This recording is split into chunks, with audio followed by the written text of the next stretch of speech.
চাঁপাইনবাবগঞ্জের শিবগঞ্জে ৩টি বিদেশি ওয়ান শুটার গান ও ৬ রাউন্ড গুলি উদ্ধার করেছে বিজিবি।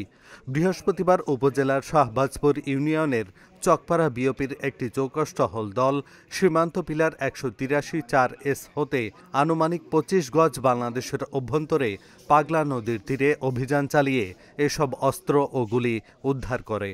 বাংলাদেশের অভ্যন্তরে নলডুবি ব্রিজ নামক এলাকায় পাগলা নদীর তীরে এই বিশেষ অভিযান পরিচালনা করা হয়। এক সংবাদ সম্মেলনে বিষয়টি নিশ্চিত করেছেন ৫৯ বিজিবি রহনপুর ব্যাটালিয়নের সদর দপ্তরের বিজিবির অধিনায়ক গোলাম কিবরিয়া। আসন্ন ত্রয়োদশ জাতীয় সংসদ নির্বাচন উপলক্ষে দেশের আইনশৃঙ্খলা পরিস্থিতিকে অস্থিতিশীল করার লক্ষ্যে দুষ্কৃতিকারী অথবা সন্ত্রাসী কর্তৃক সীমান্ত দিয়ে অস্ত্র, গোলাবারুদ ও বিস্ফোরক চোরাচালানের সম্ভাবনা থাকায় বিজিবির সম্মানিত মহাপরিচালক মহোদয় চোরাচালান বন্ধে এবং এই অস্ত্র চোরাচালান বন্ধে আমাদেরকে বিশেষ নির্দেশনা প্রদান করেছেন। মহাপরিচালকের নির্দেশনার আলোকে মহানন্দা ব্যাটালিয়ন ৫৯ বিজিবি সীমান্তের দায়িত্বপূর্ণ এলাকায় কঠোর নজরদারি ও গোয়েন্দা তৎপরতা বৃদ্ধি করে।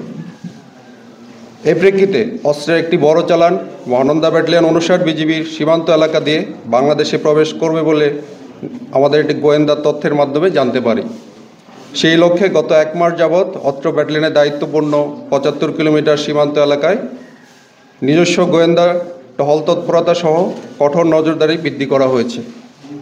তৎপ্রেক্ষিতে মহানন্দা ব্যাটালিয়ন ৫৯ বিজিবির দিক নির্দেশনায় গত ২৭শে নভেম্বর আনুমানিক রাত ৯টায় এই ব্যাটালিয়নের অধীনস্থ চকপাড়া বিওপির একটি চৌকস টহল দল সীমান্ত পিলার ১৮৩-4S হতে আনুমানিক ৫০ গজ বাংলাদেশের অভ্যন্তরে চাঁপাইনবাবগঞ্জ জেলার শিবগঞ্জ থানাধীন শাহবাজপুর ইউনিয়নের নলডুবি ব্রিজ এলাকায় পাগলা নদীর তীরে বিশেষ অভিযান পরিচালনা করে।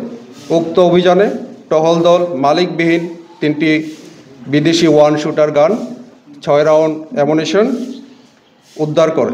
প্রাথমিকভাবে উদ্ধারকৃত অস্ত্রগুলি আমাদের দেশের আভ্যন্তরীণ আইনশৃঙ্খলা বিঘ্নিত ও সন্ত্রাসী কার্যক্রমে ব্যবহার করার পরিকল্পনা রয়েছে বলে প্রাথমিকভাবে ধারণা করা হচ্ছে।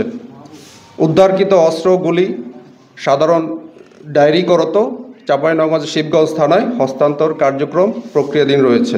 উল্লেখ্য, মহানন্দা ব্যাটালিয়ন ৫৯ বিজিবি গত ৩ বছরে সীমান্তবর্তী দায়িত্বপূর্ণ এলাকায় অভিযান পরিচালনা করে ১৫ জন আসামিসহ ৩০টি দেশি বিদেশি পিস্তল, ৩৯২ রাউন্ড অ্যামুনিশন এবং ৪১টি ম্যাগাজিন আটক করতে সক্ষম হয়েছে।